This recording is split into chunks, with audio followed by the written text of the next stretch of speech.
सिंहासन खाली करो। My right to move my hand stops when the nose of the other person starts. आपको रुकना होगा, आपको अपनी जिम्मेदारियों का एहसास करना होगा और आपकी जिम्मेदारी ज्यादा है। आप विपक्ष हैं, विपक्ष का काम है सरकार को घेरना। घेरिए।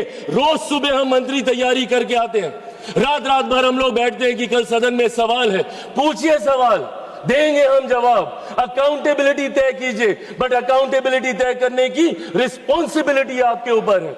ये आपकी जिम्मेदारी है कि हमारी जवाबदेही को आप तय करें, पर यह जवाबदेही आप तय नहीं कर रहे। प्रश्नकाल नहीं चलने देते, शून्यकाल नहीं चलने देते।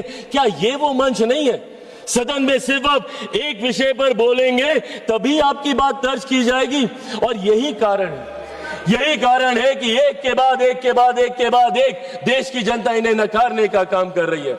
मैं बिहारी हूं, बिहार की धरती से आता हूं। जयप्रकाश नारायण जी ने बिहार की धरती पर ही वहां के गांधी मैदान में संपूर्ण क्रांति का आह्वान किया था, और वो संपूर्ण क्रांति का आह्वान कांग्रेस की सत्ता को ही उखाड़ फेंकने के लिए किया था। उन्होंने कहा था सिंहासन खाली करो कि जनता आती है।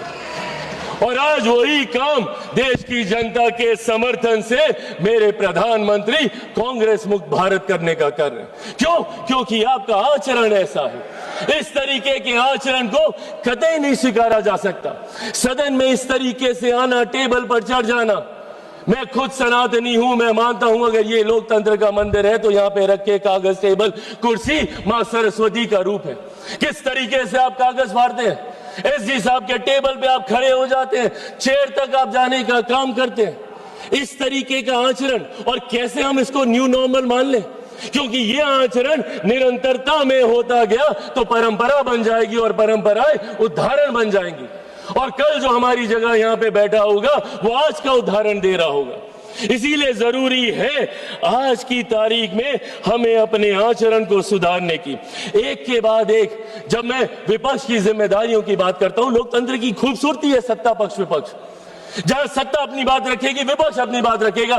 क्या है इनका ऑल्टरनेट विजन? एक विजन बता दें मुझे। अगर सरकार ये गलत कर रही है तो ये चीजें हैं, आप इसको सही कीजिए। ऑल्टरनेट विजन आप देंगे नहीं, सिर्फ आरोप लगाएंगे और लोगों को भ्रमित करने का काम करेंगे। आज तक इन लोगों ने लोगों को सिर्फ विपक्ष ने डराकर अपनी तरफ करने का काम किया। एक के बाद एक ऐसे मुद्दे उठाते हैं और उसको लेकर भ्रम फैलाने का काम करते हैं।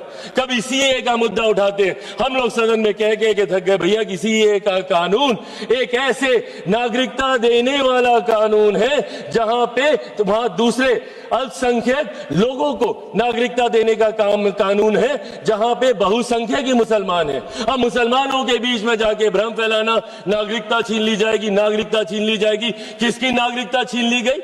पूरी लोकसभा का चुनाव ये लड़ते रहे कि अगर वापस से मोदी जी तीसरी बार आ गए तो संविधान की हत्या हो जाएगी, लोकतंत्र समाप्त हो जाएगा, आरक्षण समाप्त कर दिया जाएगा। किसका आरक्षण छीन लिया गया? कहां का लोकतंत्र समाप्त हो गया? कौन से संविधान की हत्या कर दी गई? एक के बाद झूठ बोलना और इस तरीके से लोगों को भ्रमित करना। और अब नया हथियार इनको मिला एसआईआर को लेकर। एसआईआर को लेकर सदन नहीं चलने देंगे, उसको लेकर हंगामा करेंगे। अरे प्रभु, एसआईआर पहली बार थोड़ी हुआ, आपके समय पे भी हुआ था। उस वक्त क्या हो गया एसआईआर को लेकर? और एसआईआर का जवाब तो बिहार की जनता ने दिया ना। एलओपी गए थे वहां पे 10-12 दिन वहां पे करके आए और ऐतिहासिक हार वहां पे दर्ज करा कर आए।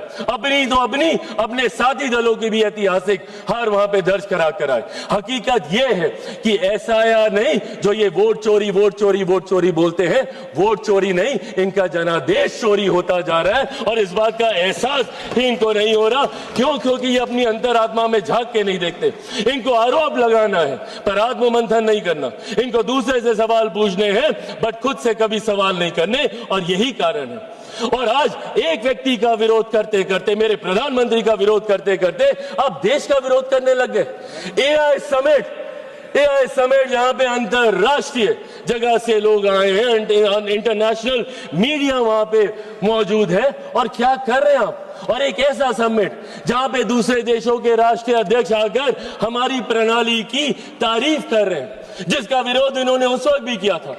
यूपीआई के वक्त इन्होंने कहा था कैसे होगा, एक औरत जो ठेले पे है वो कैसे उसकी पेमेंट करेगी, पॉश मशीन कहां से लगेगी, और आज उसी की तारीफ फ्रांस के राष्ट्रीय अध्यक्ष करके जा रहे हैं। और उस समिट में इन्होंने देश को अपमानित करने का काम किया। डेड इकोनॉमी बुलाते हैं हमारे देश को ये, जबकि दूसरे लोग और अर्थशास्त्री इस बात को मानते हैं कि India is one of the fastest growing economy. Global challenges होने के बावजूद हमारी अर्थव्यवस्था मजबूत होती जा रही है। क्या ये सामान्य बात है कि दहाई के आंकड़े से धीरे धीरे हम लोग करते करते चौथे नंबर पर आ गए?